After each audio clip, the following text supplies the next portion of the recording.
Mos i hidh kur këtë 3 gjëra ose pasuria ikën përgjithmonë. Mirë se vini, miq të dashur. Sot do të zbulojmë së bashku parimet e lashta që flasin për tërheqjen dhe ruajtjen e pasurisë në jetën tonë të përditshme. Le të fillojmë nga themeli. Objektet fizike që na rrethojnë nuk janë thjesht gjëra materiale. Ato mbartin energji shpirtërore të fuqishme. Mënyra se si i trajtojmë ato, me respekt ose me shpërfillje, ndikon drejt për drejt në gjendjen tonë financiare. Këto nuk janë bestytni të thjeshta. Janë ligje shpirtërore që funksionojnë për çdo njeri, pavarësisht besimit të tij, ashtu si ligji i gravitetit funksionon për të gjithë. Nëse i respektojmë, pasuria na afrohet. Nëse i shpërfillim, ajo largohet. Tani do t'i zbërthejmë një nga të gjitha pikat kryesore të kësaj urtësie të lashtë. Pika e parë dhe më e rëndësishme. Buka. Buka përfaqëson mjetet e jetesës, ushqimin bazë dhe begatin që Zoti na dhuron çdo ditë. Hedhja e bukës direkt në plera konsiderohet një mungesë e thellë respekti ndaj kësaj begatie. Talmud na mëson se buka është si një dhuratë të shenjtë. Kur e hedhim pa mendje, dërgojmë një sinjal negativ në univers, sikur po themi se nuk e vlerësojmë atë që kemi. Kjo mund të çojë në varfëri, në vështirësi financiare ose në humbje të mundësive. Energjia e bukës është energji e jetës. Kur e trajtojmë me kujdes, ajo na kthen mbrapsht prosperitet. Çfarë duhet bërë pra? Nëse buka është e tepërt ose e ndenjur, mos e hidhni kurrë në koshin e plehrave. Jepuni shpendëve, qenve ose kafshëve të tjera. Ky është veprimi më i mirë, sepse e kthen energjinë në natyrë me mirësi. Nëse nuk keni mundësi ta jepni, atëherë mbështilleni me respekt në një qese të pastër letre ose pëllhure. Vendoseni në koshin e plerave si të ishte një objekt i çmuar. Çdo herë që e bëni këtë, mendoni, falenderoj për këtë bukë që më është dhënë. Po e kthej me nderim. Ky veprim i vogël krijon një cikël pozitiv. Pasuria fillon të rrjedhë më lirshëm. Pse buka ka kaq rëndësi? Buka është simboli i parashikimit hyjnor. Kur Mojsi udhëhoqi popullin në shkretëtir, mana që binte nga qielli ishte si bukë. Hedhja e saj pa respekt do të ishte tradhti ndaj Zotit. Edhe sot, çdo grimc bukë mbart frymën e shenjtë. Nëse e shpërfillim, po e dëmtojmë këtë frymë. Rezultati? Mund të ndjeni se paratë zhduken pa arsye ose mundësitë financiare bëhen të rralla. Por kur e respektoni, universi ju përgjigjet me më shumë. Njerëz që e kanë zbatuar këtë rregull kanë raportuar rritje të ardhurave brenda pak muajsh. Është një ligj i thjeshtë, por i fuqishëm. Pika e dytë. Kripa. Kripa nuk është thjesht një erës kuzhine. Ajo është një substancë e shenjtë që shërben si mburojë financiare dhe mbrojtje kundër energjive negative. Kripa simbolizon marrëveshjen e përjetshme midis njeriut dhe Zotit. Ajo ruajti qytetet e lashta, ruajti ushqimin dhe ruajti pasurinë. Hedhja e kripës së vjetër ose të derdhur direkt në plehra është një gabim i madh. Kjo veprim çliron energji negative që mund të tërheqë humbje monetare, borxhe ose pengesa financiare. Çfarë duhet bërë në vend të kësaj? Mos e hidhni kurrë kripën e vjetër në kosh. Treteni atë në ujë të rrjedhshëm, si në lavaman ose në një lumë jashtë shtëpisë, duke thënë një lutje të thjeshtë falënderimi. Ose shpërndajeni mbi tokë jashtë shtëpisë, larg hyrjes kryesore. Kjo neutralizon energjinë negative dhe e kthen në tokë si një ofertë. Çdo herë që e bëni këtë, po forconi mburojën tuaj financiare. Kripa e respektiar krijon një fushë mbrojtëse rreth pasurisë suaj. Ajo largon sykeqet dhe tërheq mundësi të reja, le të shpjegojmë më thellë. Kabala na tregon se kripa ka veti pastruese në nivel shpirtëror. Ajo thith energjitë e ulta.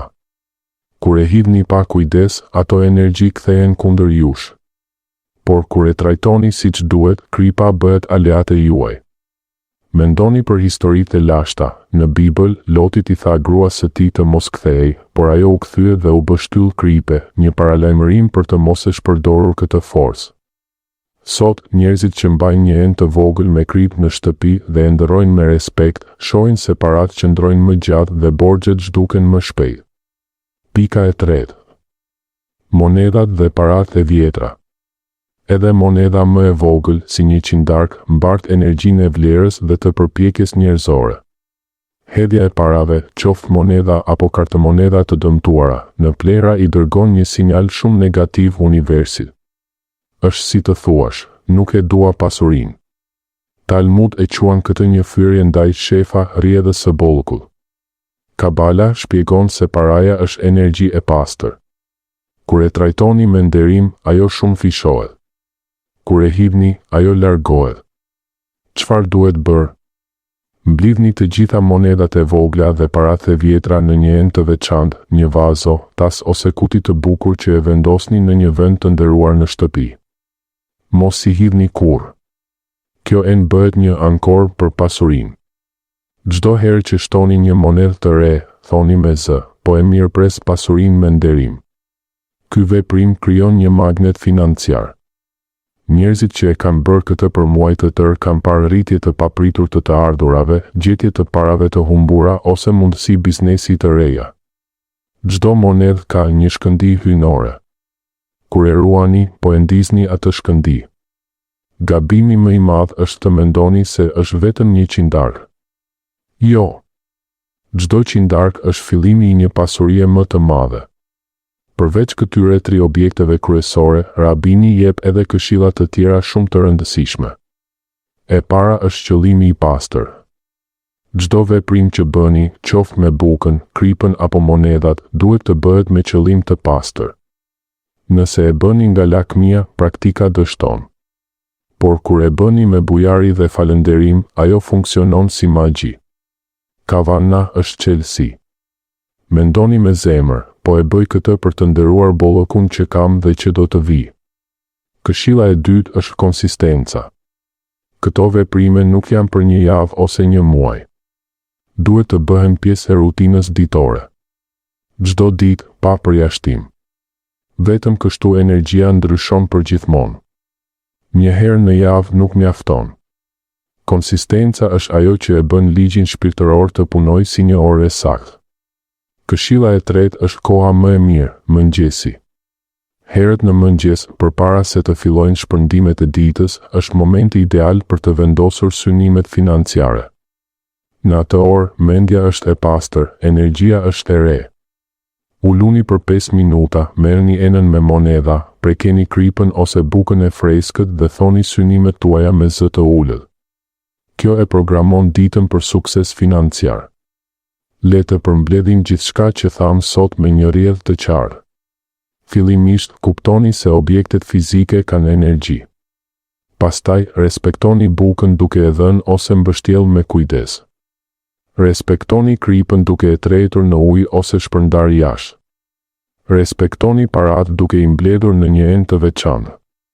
Bëjeni gjithçka me kavana të pastër, me konsistencë të plotë dhe në mëngjes. Këto nuk janë rituale të vjetruara. Janë ligje universale që punojnë sot, nesër dhe përgjithmonë. Nëse i zbatoni këto parime me besim dhe durim, do të shihni ndryshime reale në jetën tuaj financiare. Pasuria do të vijë më lehtë, do të qëndrojë më gjatë dhe do të shumë fishohet. Falenderojmë Rabinin për këtë urtësi të lashtë dhe falenderojmë ju që e dëgjuat këtë video deri në fund. Nëse keni zbatuar tashmë ndonjë nga këto rregulla, shkruani në komente përvojën tuaj. Mos harroni të pëlqeni videon, të abonoheni në kanalin dhe të ndani këtë video me miqtë tuaj që duan prosperitet. Ne do të vazhdojmë të sjellim më shumë mësime të tilla në videot e ardhshme. Faleminderit që ishit këtu. Qofshi të begat.